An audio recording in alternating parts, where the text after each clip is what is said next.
Hey, thank you very much.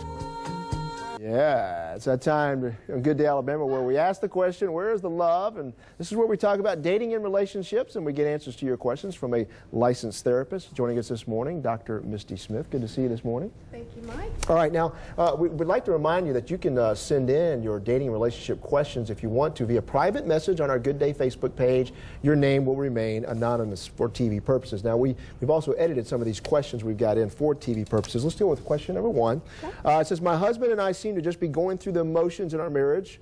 Great friends, but the passion just is not there anymore. We seem to be more like roommates instead of a married couple. Is it hopeless? Well, you said that they are great friends, right. So I don't think it's hopeless ever if you have a great friendship. Unfortunately, and I don't know if this couple has children, but unfortunately a lot of times when we have children, we forget to continue with that passion. We forget to keep that relationship up. So we focus on being parents, and then we forget to be husband and wife. Right. And you have to remember that kids are happier when their parents are happier. And if you don't have that relationship, that more than friendship, then you're just roommates and you're not quite as happy. So remember to hold hands, put the kids to bed early. I mean, take time for yourselves. Have dinner together, schedule a date night once a month at least. I kind of recommend once a week if you can make it happen. Weekend getaways with your spouse are great. There is a 30-day challenge for men and for women.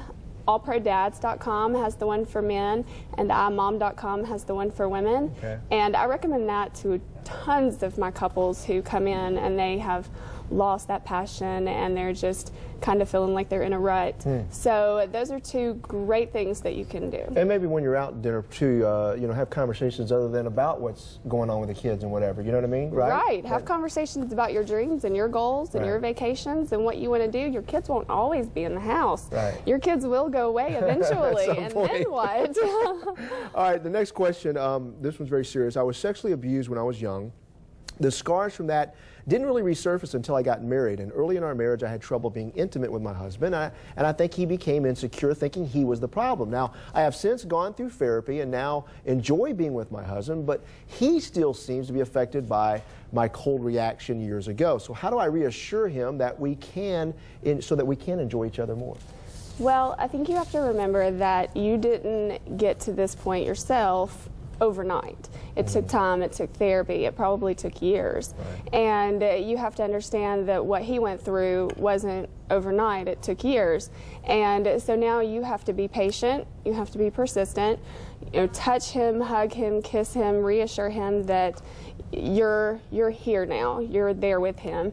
And he'll get there, he will, and if you find that he's just really having a hard time and he can't seem to get there, you went through therapy, so who's to say that he might not need a little bit himself. And then tell him things, I'm sure, to build up his ego. That doesn't hurt ever, does it? All that reassurance that because after the years of what she let him think, he needs that. We won't go into a lot of detail on that because this is a family show. Right. But all right, the last one, I broke up with this guy I've been dating for several months after a friend saw him kissing another girl at a party. Recently, he crawled back to me claiming it was over and I still have feelings for him, so we've been back together now. But the other day I was being nosy, picked up his phone, and he freaked out.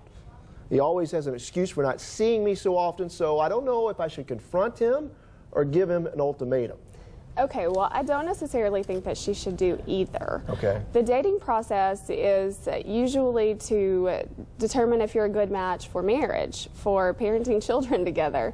Right. She needs to look at the question herself. She needs to decide, is this the kind of behavior she can deal with in a marriage? Marriages don't just last a month or 2 months or 6 months, hopefully.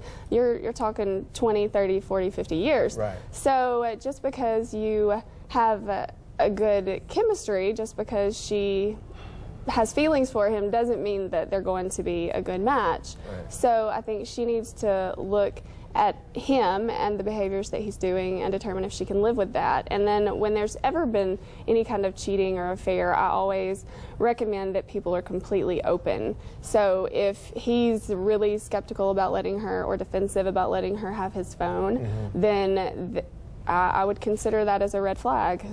Yeah. I'm not a licensed therapist. Can I give you a little advice? Sure. Run. Run. But don't give ultimatums. That usually is not good. No, either, right? ultimatums are not usually good. Confronting him might help, but no ultimatums. She needs to determine for herself. Dr. Misty Smith, a licensed therapist. Thank you so much. Appreciate it. Thank you. All right.